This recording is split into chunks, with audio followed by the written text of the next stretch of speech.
Pero okay naman araw-araw maglakad, pero kunin mo lang ba? Galing nga doon sa Tikom. Naglalakad ako papunta dito. Ah. Di ibig sabihin galing. Wag mo na iano yung mga pangalan. Galing nga doon sa atin. Ah. Hanggang dito. O, kaya mo? Oo.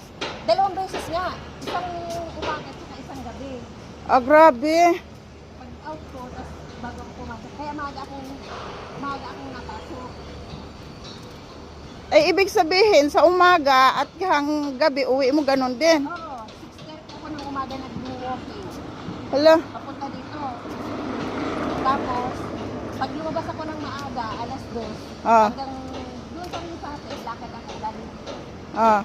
Pero shortcut ako, doon ako nadaan. Ah. Hindi ako nadaan dito kasi mahaba ko eh. Pero okay rin na pakiramdam, no? Pag maglakad.